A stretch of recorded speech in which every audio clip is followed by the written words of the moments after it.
أعوذ بالله من الشيطان الرجيم بسم الله الرحمن الرحيم وصلى الله على محمد وعلى آله الطيبين الطاهرين الذين ذهب الله عنهم الرجس وطهرهم تطهيرا اللهم صل على محمد وآل محمد ولعنة الدائمة الباقية على أعدائهم ومنكر فضائلهم وغاصب حقوقهم أجمعين من يوم عداوتهم إلى قيام يوم الدين أما بعد يا عباد الله أوصيكم ونفسي بتقوى الله فإن التقوى خير الزاد وبها المعاد وتنفع يوم لا ينفع فيه مال ولا بنون إلا من أتى الله بقلب سليم وصلى الله على محمد وعلى آله الطيبين الطاهرين اللهم صل على محمد وآل محمد وعجل فرجهم আমার প্রিয় দর্শক ও শ্রোতাবৃন্দ আসসালামু আলাইকুম ওয়া রাহমাতুল্লাহি ওয়া বারাকাতুহু আপনাদের সকলকে আন্তরিক সালাম ও শুভেচ্ছা জানিয়ে আজকের অনুষ্ঠান ইসলাম ইন বাংলায় আপনাদেরকে স্বাগতম জানাই। আশা করি আপনারা যে যেখানে আছেন ভালো আছেন, কুশল ও মঙ্গলে আছেন, সুখে থাকুন, শান্তিতে থাকুন, সমস্ত প্রকারের দুঃখ কষ্ট থেকে মুক্তিতে থাকুন। আল্লাহ রব্বুল আলামিনের কাছেই কামনা করি যারা অসুস্থ আল্লাহ তাদেরকে সুস্থতা দান করুন, যারা ঋণে ভুগছে আল্লাহ তাদেরকে ঋণ মুক্তি করুন। ওইরূপ যাদের জীবনে কোনো প্রকারের অভাব বা অশান্তি আছে আল্লাহ রব্বুল আলামিন তাদের সকলের জীবনে সুখ শান্তি দান করুন ও সকলের মনোকামনা আশাকে পূরণ করুন। আমাদের সকলকে সৎ পথে চলার, অসৎ পথ থেকে দূরে থাকার এবং এক অপরকে সৎ উপদেশ দেওয়ার তৌফিক দান করুন। আমরা যেন সত্য বা হক জিনিসকে জেনে শুনে মেনে তার উপরে আমাল করে সেটা অন্যদের সামনে তুলে ধরতে পারি বা সকলের কাছে পৌঁছে দিতে পারি। আল্লাহ রাব্বুল আলামিন আমাদেরকে সেই মনোবল ও নেক তৌফিক দান করুন। আমিন ইয়া রাব্বাল আলামিন। এই দোয়ার সঙ্গে আজকের পর্ব শুরু করতে চলেছি। বিনা কোনো ভূমিকায় সরাসরি আপনাদের পাঠানো পেন্ডিং প্রশ্নের উত্তর দিতে চাই। তাই আসুন দেখি কোথা থেকে কে কী প্রশ্ন করছেন বা কে কী জানতে চাচ্ছেন। আসসালামু আলাইকুম, আমি মিজানুর রহমান মল্লিক, ওসি দক্ষিণ চব্বিশ পরগনা থেকে। আজকে ইসলাম ইন বাংলায় আমার প্রশ্ন যে শেষ সময়ের প্রস্তুতি কেমন নেব, অর্থাৎ দুনিয়ার ব্যস্ততায় আমরা অনেকেই পরকালকে ভুলে যাই। এখানে জানার বিষয় যে প্রতিদিনের এই কাজের ফাঁকে কিভাবে আমরা নিজেকে মৃত্যুর পরবর্তী জীবনের জন্য প্রস্তুত করতে পারবো, কিভাবে আমরা মৃত্যু পরবর্তী জীবনের জন্য নিজেদেরকে তৈরি করব, যাতে করে হঠাৎ মৃত্যু এলে আমাদের যেন একটা আফসোস না থাকে যে আমরা আল্লাহর জন্য কিছু করতে পারলাম না। তো মৃত্যু আসার আগে কিভাবে আমরা প্রতিদিনের এই কাজকর্মের ফাঁকে মৃত্যু স্মরণ করব এবং সেই অনুযায়ী কিভাবে আমরা কাজ করতে পারি নিজের এই দুনিয়াবি কাজের ফাঁকে ফাঁকে, যাতে করে মৃত্যুর সময় আমাদের কোনো আফসোস না থাকে। এই বিষয়টা একটু জানাবেন। ভালো থাকুন, সুস্থ থাকুন। সালামু আলাইকুম, জাযাকাল্লাহু খাইরান। ওয়ালাইকুম আসসালাম রহমতুল্লাহি ওয়া বারাকাতুহু। আমার প্রিয় ভাই মিজানুর রহমান সাহেব অতি সুন্দর প্রশ্ন রেখেছেন। কোরআন ও হাদিসে আমাদেরকে বারবার স্মরণ করানো হয়েছে, বারবার আল্লাহ রব্বুল আলামিন বলেছেন, প্রিয় নবী বলেছেন, নবীর আহলে বায়ত বলেছেন, মৃত্যুর আগে মৃত্যুর জন্যে প্রস্তুত হও। মনে রেখো, কুল্লু নাফসিন যায়কাতুল মউত, সমস্ত নাফসকে মওতের মজা চাখতে হবে। এই দুনিয়ায় যখন আমরা এসেছি তো একদিন না একদিন এই দুনিয়া থেকে ফিরে যেতে হবে, এটা আল্লাহর ওয়াদা। মিনহা খালাকনাকুম ওয়া ফিহা নুঈদুকুম ওয়া মিনহা নুখরিজুকুম উখরা। আল্লাহ এই দুনিয়ায় আমাদেরকে পাঠিয়েছেন, আবার নিজের দিকে ফিরিয়ে নেবেন। আমরা কোনো মানুষ যখন মারা যায় খবর শুনে কি বলি? ইন্না লিল্লাহ ওয়া ইন্না ইলাইহি রাজিউন। আমরা আল্লাহর জন্যে আর আল্লাহর দরবারেই আমাদেরকে ফিরে যেতে হবে। হযরত আলী আলাইহিস সালাম একদিন রাস্তা দিয়ে যাচ্ছিলেন, এমন সময় একজন ব্যক্তিকে শুনলেন ইন্না লিল্লাহ ওয়া ইন্না ইলাইহি রাজিউন বলছে। হযরত আলী ওখানে দাঁড়িয়ে পড়লেন, তাকে নিকটে ডাকলেন আর তাকে জিজ্ঞাসা করলেন, এই যে বাক্য, এই যে আয়াত তুমি পড়েছ, এর অর্থ জানো? সে হযরত আলী আলাইহিস সালামকে জানতো, মানত। মাওলা, আমার জ্ঞান হয়তো খুব কম, অল্প। মাওলা, আল্লাহর কালাম, আল্লাহর বাণী আপনারাই উত্তম জানেন, আপনাদের চেয়ে তো উত্তম ব্যাখ্যা কেউ করতে পারবেন না। সুতরাং তার এই কথা শুনে মাওলা আলী বললেন, মনে রেখো, আমরা যখন বলি ইন্না লিল্লাহ, আমরা আল্লাহর জন্যে, তার মানে কি? আমাদের মালিক আল্লাহ। তো যদি আল্লাহ আমাদের মালিক হয়ে থাকেন, তো আমাদেরকে নিজের মালিকের কথা মতো জীবনযাপন করতে হবে। আমরা যখন কোনো জিনিস তৈরি করি, কোনো জিনিস বানাই, তো সেই জিনিসকে আমাদের অন্তর্ভুক্ত হয়, সেই জিনিস আমাদের সিস্টেম অনুযায়ী চলে। আমরা যে কোনো জিনিস বানাই তাকে সেইভাবে চালাই বা তাকে চলতে হয়। তো আল্লাহ আমাদেরকে যখন বানিয়েছেন, তো আমাদেরকে ওইভাবে চলতে হবে যেভাবে আল্লাহ আমাদেরকে চলার জন্যে বলেছেন বা বানিয়েছেন।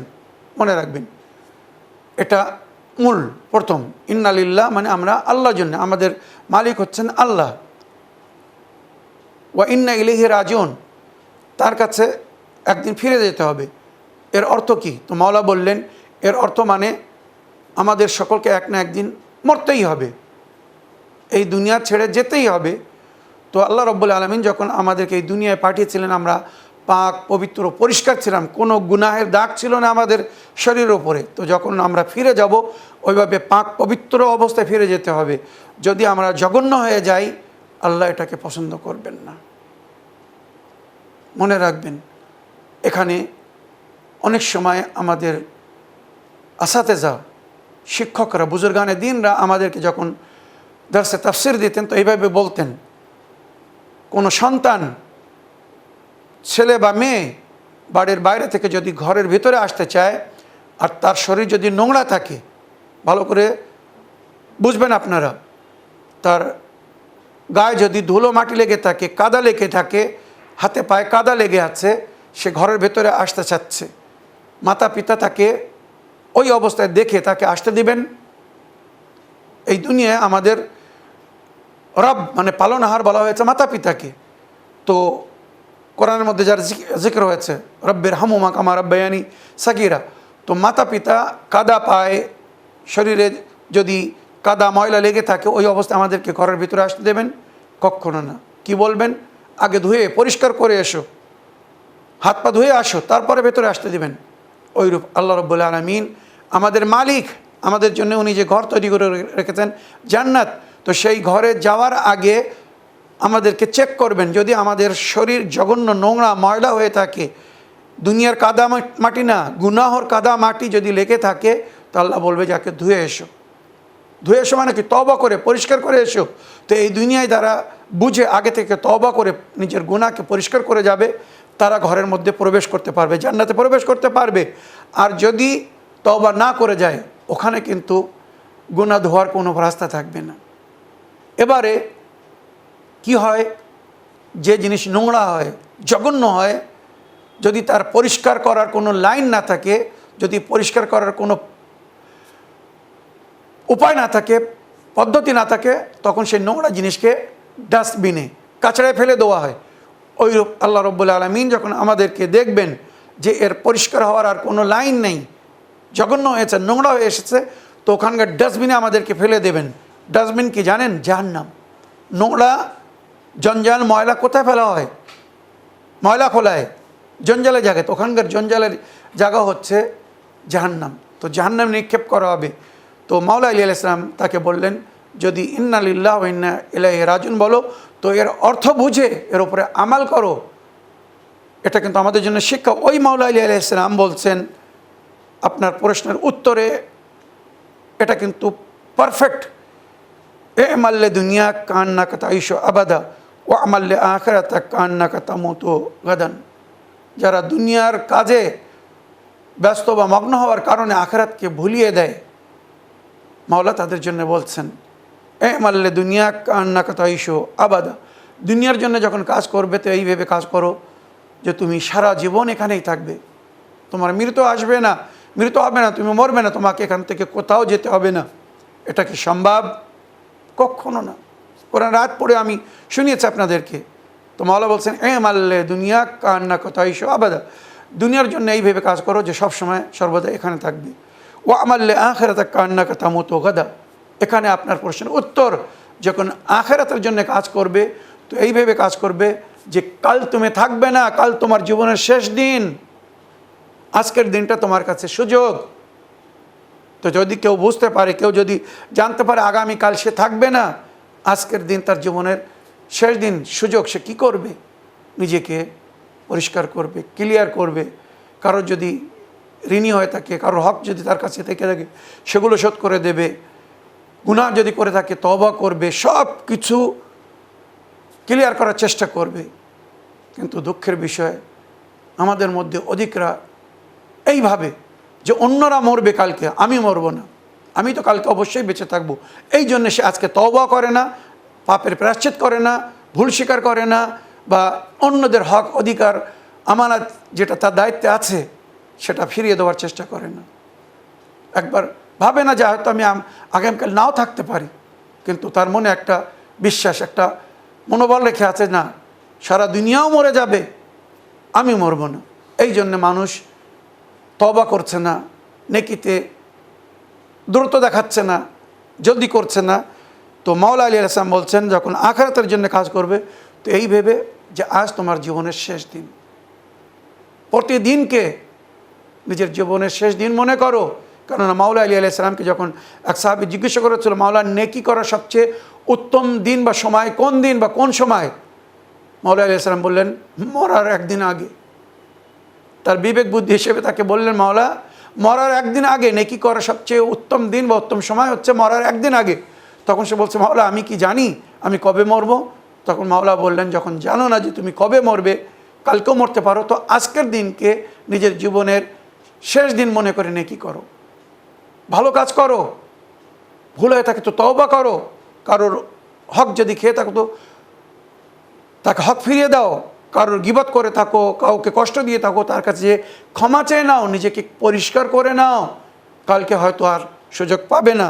সুতরাং এ বিষয়ে ইমাম মুসা কাযিম আলাইহিস সালাম আমাদেরকে বলছেন লাইসা মিন্না মান লাম ইউহাসিব নাফসাহু কুল্লা ইয়াওম আও ইয়াওমিয়ান, সেই ব্যক্তি আমাদের অন্তর্ভুক্ত না, মানে আমাদের অনুগামী অনুসারী না, আমাদের শিয়া না, যে প্রতিদিন নিজের নফসের হিসাব করে না। প্রতিদিন যেমন এক সওদাগার, এক ব্যবসায়ী, এক তাজির সারাদিনের পরে সে হিসাব করে কত লাভ হয়েছে, কত লোকসান হয়েছে। তো লাভ এবং লোকসান যদি হিসাব না করে সে কখনো জীবনে উন্নতি করতে পারবে না। ওইরূপ আমাদেরকে প্রতিদিনের হিসেব করতে বলা হচ্ছে।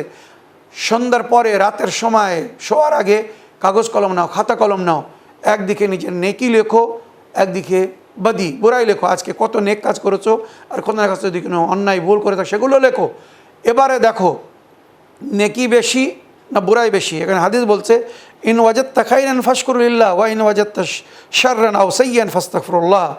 যদি নেকি দেখো বেশি আল্লাহর শুকর করো, আলহামদুলিল্লাহ আজ আমার নেকি বেশি। আর যদি বুড়াই দেখো বেশি, অন্যায় পাপ বুড়াই বেশি দেখো ফাস্তাগফিরুল্লাহ, তো আল্লাহর কাছে তওবা করো, ক্ষমা চাও। সকাল হওয়ার আগে, শোয়ার আগে হয়তো ঘুমাবে আর ওঠার সুযোগ পাবে না, সুতরাং শোয়ার আগে তওবা করো। তাই আমাদেরকে হাদিসে বলা হয়েছে প্রতিদিন এশা নামাজের পরে রাত্রে শোয়ার আগে 2 রাকাত নামাজে ইস্তেগফার পড়ো, আর ওই দিনের সমস্ত ভুল স্বীকার করো। অন্যায় বা পাপ যদি করে থাকো আল্লাহর কাছে ক্ষমা চেয়ে তওবা করে ঘুমাও, তাহলে তুমি পরিষ্কার হয়ে যাবে। তবে এটা যদি বান্দার হক হয়ে থাকে, কোনো বান্দাকে যদি কষ্ট দিয়ে থাকো তো তার কাছে ক্ষমা চাও, তার হক আদায় করো, বান্দার হক কিন্তু আল্লাহ ক্ষমা করবেন না। তো এখানে সারাংশে শুধু এতটুকু বলবো যে মরার আগে মরার জন্য আমাদেরকে প্রস্তুত হতে বলা হয়েছে। আর আখিরাতের জন্যে জাদে রাহ ইখতিয়ার করো। কোরআন ও হাদিসের মধ্যে উল্লেখ হয়েছে জাদে রাহ জোগাড় করো। জাদে রাহ কি? সেই সমস্ত নেকি যেটি পরকালে কবরের দুনিয়ায় আলমে বারজাকে কাজে আসবে। ফাইন্না খায়রাজ জাদ তাকওয়া, সুন্দর জাদেরা হচ্ছে আল্লাহর ভয় করে সেই সমস্ত কাজ করা যেগুলো আল্লাহ হুকুম দিয়েছেন, আর সেখান থেকে বিরত থাকা, দূরে থাকা যেগুলো আল্লাহ নিষেধ করেছেন। তো আল্লাহ রাব্বুল আলামিন আমাদেরকে তৌফিক দান করুন, আমরা যেন নিজের নফসের হিসাব করতে পারি আর মরার আগে মরার জন্য যেন প্রস্তুত হতে পারি।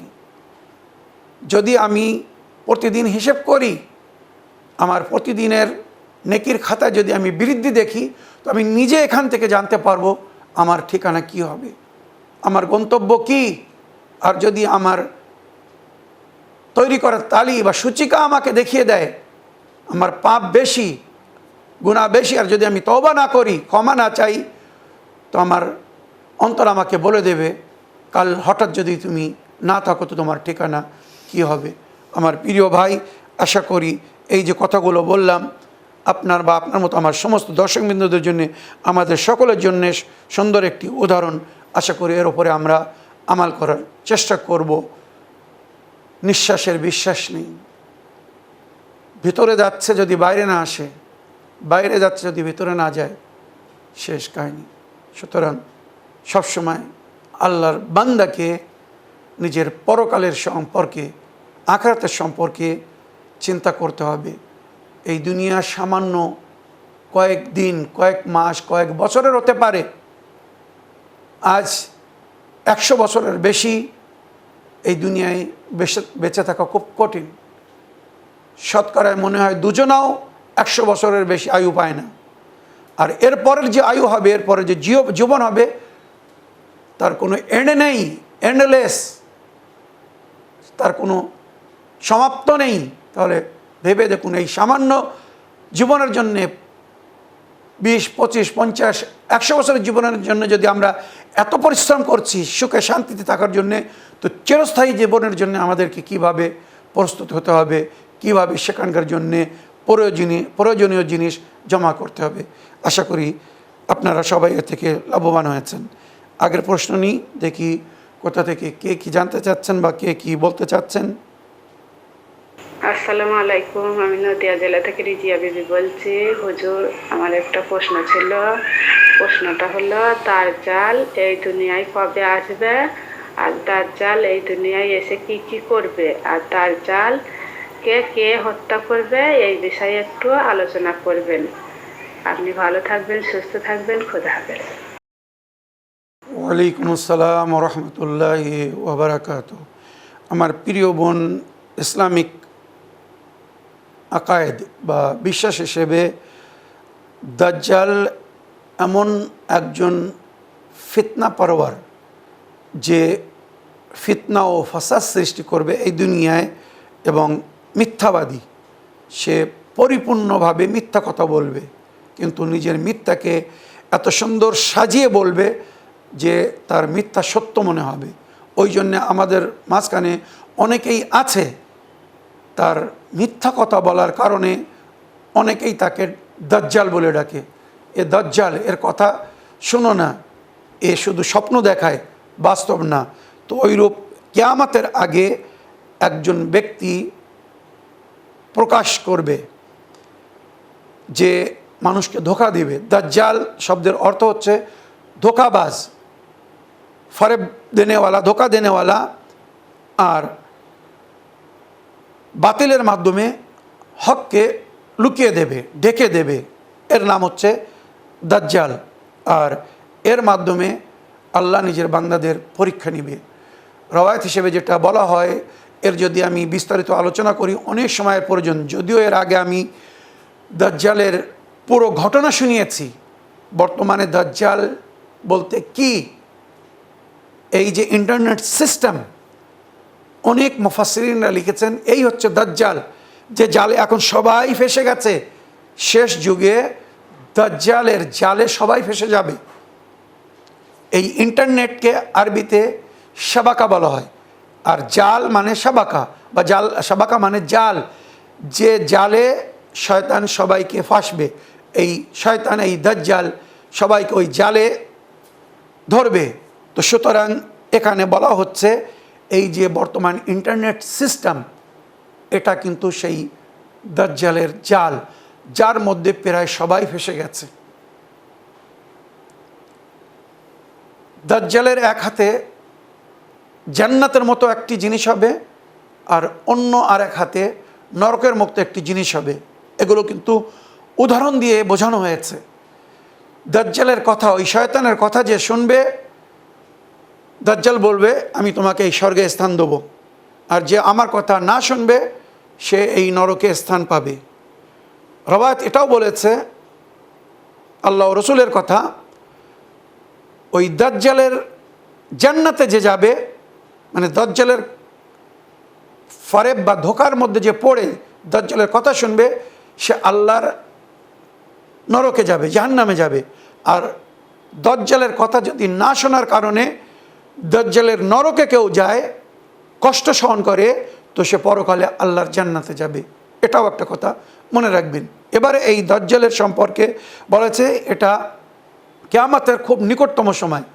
মনে করুন কিয়ামত আসার 40 বছর আগে এই দাজ্জাল দুনিয়ায় প্রকাশ করবে, খুব বেশি 100 বছরের ভিতরে। দাজ্জাল যখন পরিপূর্ণরূপে প্রকাশ করবে, তার 40 বছরের মধ্যে কি খুব বেশি 100 বছরের মধ্যে তিনটের আলাদা, 40 বছর, 70 বছর, 100 বছর, এর মধ্যেই কিয়ামত আসবে, মানে পুরো দুনিয়া শেষ হয়ে যাবে। আর এই দাজ্জালকে হত্যা করবেন হজরত ঈসা নবী আলাইহিস সালাম এবং ইমামে মেহদী আলাইহিস সালাম। কেননা যখন ইমামে মেহদী আলাইহিস সালামের জোহর হবে, তো ইমামে মেহদী আলাইহিস সালামের পিছনে হজরত ঈসা নবী আলাইহিস সালাম থাকবেন, দাঁড়াবেন ওনার সহযোগিতা করার জন্যে। 313 জন সিপাহী, যাদের মাধ্যমে যুগের ইমাম এই দুনিয়ায় বিপ্লব সৃষ্টি করবেন, তার মধ্যে জানাবে ঈসা নবী এবং আরও 3 জন নবীর নাম আছে, যে নবীরা এখনও বেঁচে আছে। মনে রাখবেন, হজরত ঈসা নবী, হজরত ইদ্রিস নবী, হজরতে খিজর নবী, হজরতে ইলিয়াস নবী, 4 জন নবী নাকি বেঁচে আছেন। এনারা যুগের ইমামের সঙ্গী বা সাথী হবেন। ওইরূপ কিছু সাহাবাদেরকে তোলা হবে, যেমন আবু দুজানা ইমামে জামান আলাইহিস সালামের সঙ্গী বা সাথী হবেন, বা কারবালার শহীদরা পুনরায় জিন্দা হয়ে অন্যায়ের বিরুদ্ধে, জুলুমের বিরুদ্ধে লড়াই করবেন। এইভাবে 313 জন সাথীর মধ্যে গণ্য করা হয়েছে। তো এনারা সবাই মিলে ওই দাজ্জালকে শেষ করবেন, বা ইয়াজুজ মাজুজকেও শেষ করবেন। যদিও ইয়াজুজ মাজুজের সম্পর্কে রওয়ায়াতে উল্লেখ হয়েছে যে ভয়ঙ্কর গরম বা আল্লাহর তরফ থেকে এমন এক রোগ তাদের জন্যে সৃষ্টি হবে, জ্বরের মতো, তাদের পুরো শরীর গরম হয়ে যাবে, আর সেই গরমে তারা মারা যাবে। যাক, এখানে দাজ্জালের সম্পর্কে আপনি জিজ্ঞেস করেছেন যে কবে আসবে, তো কিয়ামতের আগে, 40 বছর আগে, 70 বছর আগে কি 100 বছর আগে আসবে। আর দাজ্জালের ফিতনা সম্পর্ক বললাম যে বিভিন্নভাবে আল্লাহর বান্দাদেরকে পথভ্রষ্ট করবে। যত জঘন্য কাজ আছে দাজ্জাল সব করাবে। শয়তান এই দাজ্জালের মাধ্যমে নিজের কাজ করাবে।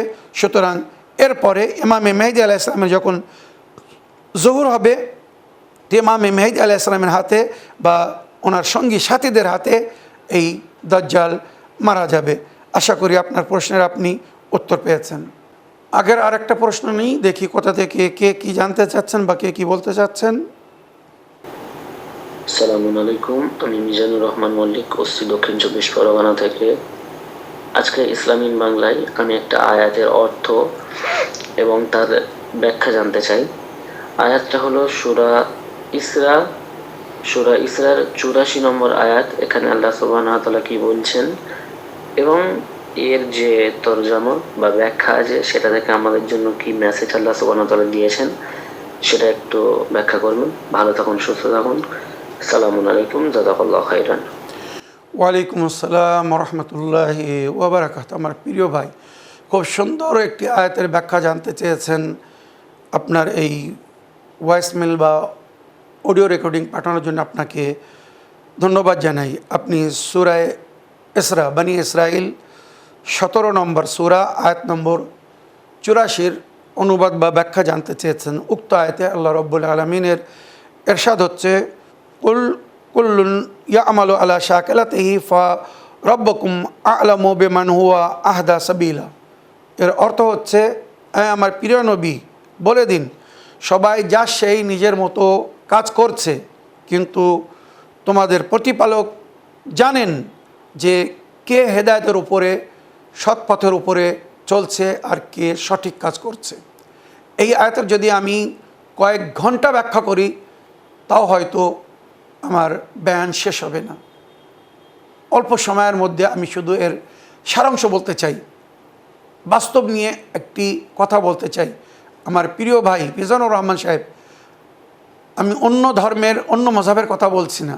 আজ আপনি মুসলিম সমাজে যান, যারা কোরআনের মান্যকারী, যারা এই আয়াত পড়ে, কোরআন পড়ে, আজ সেই মুসলমানদের মাঝখানে যান, কত দল হয়ে আছে, কত ফেরকা হয়ে আছে।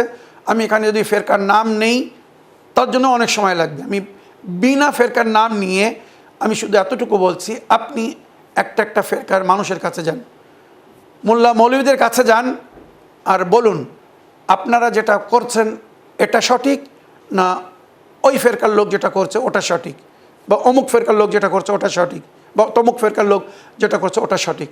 যা সেই দাবি করবে, দাওয়া করবে আমরা যেটা করছি এটাই সবচেয়ে সঠিক।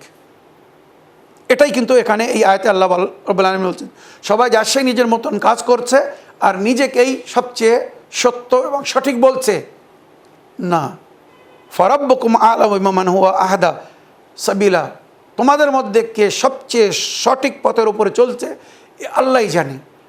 আর এই আয়াতের ব্যাখ্যায় নবীর আহলে বায়াত বলেছেন, আমাদের পথকে ছেড়ে, মানে আহলে বায়াতের পথকে ছেড়ে যদি কেউ কিছু করে তার মানে সে সিরাতুল মুস্তাকিম থেকে সরে গিয়েছে। আর যদি কেউ সিরাতুল মুস্তাকিম থেকে সরে কিছু করে তো সে যাই কিছু করবে সব বাতিল, পরিষ্কার। তাফসীর তুলে দেখুন, নবী এবং নবীর আহলে বায়াত বলেছেন, আল্লাহ রাব্বুল আলামিন আমারও আমার আহলে বায়াতের পথকে নিজের পথ বলেছেন, সিরাতুল মুস্তাকিম বলেছেন। মসজিদুন নববীতে নবী ওয়াজ করছিলেন সূরা আল-হামদের ইহদিনাস সিরাতাল মুস্তাকিম, আর বিশেষ করে সূরা হিজর আয়াত নম্বর 41 যখন উনি ব্যাখ্যা করছিলেন, যেখানে বলা হয়েছে হাযা সিরাতুন আলাইয়া মুস্তাকিম, তো সাহাবারা জিজ্ঞাসা করলেন, হে আমার নবী, হে আল্লাহর নবী, প্রিয় নবী, এই যে রাস্তা আল্লাহ বলছেন আমার রাস্তা, এটা সিরাতুল মুস্তাকিম, এর উদাহরণ কারা? এই দুনিয়ায় সমস্ত জিনিসের জন্য আল্লাহ উদাহরণ কায়েম করেছেন যে অমুকের পথ সিরাতুল মুস্তাকিম বা অমুকের পথ শয়তানের পথ। মনে রাখবেন, সব কোরআনে জিকির হয়েছে ওয়াহাদাইনাহুন নাজদাইন। আল্লাহ বলছেন আমি দুটো রাস্তা, দুটোই ক্লিয়ারলি দেখিয়ে দিয়েছি। ওয়াহাদাইনাহুন নাজদাইন, ইম্মা শাকিরা ইম্মা কাফুরা। ভালো পথে চলে শুকর আদায় করো, বা মন্দ পথে গিয়ে না শুকরা হও, কুফর করো, তোমাদের ইখতিয়ারে।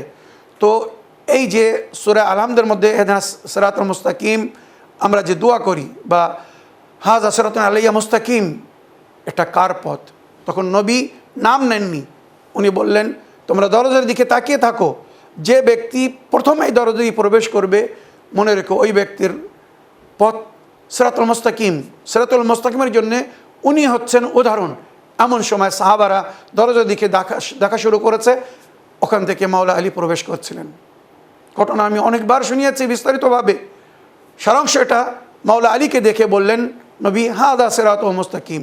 এই যে আয়াতে সিরাতুল মুস্তাকিমের জিকির হয়েছে, এই সেই ব্যক্তি যারকে আল্লাহ উদাহরণ করেছে এই দুনিয়ায়। আলিউন মাল হক ওয়াল হক মাল আলী, আল্লাহুম্মা আদিল হক্কা হায়সু মাদারা আলী। আলীর পথ হক পথ, আল্লাহ হককে সেদিকে মোড়ে দিও যেদিকে আলী যাবে। যেদিকে হক সেদিকে আলী না, যেদিকে আলী সেদিকে হক, মানে আলী কখনো না হক পথে যেতে পারেন না, মনে রাখবেন। তো এইভাবে নবীর আহলে বায়াত, বিশেষ করে মাওলা আলী আলাইহিস সালামের পথকে হক পথ, সত্য পথ বলা হয়েছে। সুতরাং যদি কেউ এই পথের প্রতীক হয় তো আল্লাহ তার জন্য বলছেন এটাই সত্য পথ, হেদায়েতের পথ। আমি জানি তোমাদের মধ্যে হেদায়েতের পথের উপরে কে চলছে, হজরত আলী আলাইহিস সালাম এবং ওনার শিয়াদের জন্য আল্লাহ বলেছেন বা নবী ব্যাখ্যা করেছেন, সূরা বাইয়িনার 7 নম্বর আয়াতের ব্যাখ্যা তুলে দেখুন, আহলে সুন্নাত ভাইদের তাফসীর তুলে দেখুন, আল্লাযিনা আমানু ওয়া আমিলুস সালাহাত উলাইকা হুম খায়রুল বারিয়া। এই খায়রুল বারিয়া সবচেয়ে জমিনের উপরে যাদেরকে উত্তম, শ্রেষ্ঠ এবং খায়ের বা নেক বলা হয়েছে, ইয়া আলী আনতা ওয়া শিয়াতুকা হুম খায়রুল বারিয়া, আলী তুমি এবং তোমার শিয়া, তোমার অনুগামী অনুসারীরা এই জমিনের উপরে খায়রুল বারিয়া, সর্বোত্তম, সর্বশ্রেষ্ঠ। এরাই সিরাতুল মুস্তাকিমের উপরে আল্লাহ এদেরকেই নিজের বান্দাদের জন্য আদর্শ করেছেন। তো হজরত আলী এবং হজরত আলী আলাইহিস সালামের মান্যওয়ালাদের পথ, মানে হাকিকে মান্যওয়ালা সত্য অনুগামী অনুসারীর পথ হচ্ছেই আল্লাহর পথ, সেই পথ যে পথে আল্লাহ দেখতে চেয়েছেন, আর আল্লাহ জানেন ওই পথের উপরে কারা চলছে। তো যে ধর্মেরই মানুষ হোক, যে মজাবেরই মানুষ হোক, সবাই যা সেই নিজেকে সত্য, হক, সঠিক বলছে, কিন্তু আল্লাহ বলছে আমার নজরে সত্য বা হক পথের উপরে তারা যারা আমার প্রিয় নবী এবং আমার প্রিয় নবীর পরে নবীর আহলে বায়তের পথের পথিক হয়ে চলছে, কেননা এদের পথকে আমি আমার পথ বলেছি। আশা করি আপনার প্রশ্নের আপনি উত্তর পেয়েছেন। এই বলে আমার বক্তব্য এখানে শেষ করলাম। ওয়া আখিরু দাওয়ানা আলহামদুলিল্লাহি রাব্বিল আলামিন। ওয়াসসালামু আলাইকুম ওয়া রাহমাতুল্লাহি ওয়া বারাকাতুহু।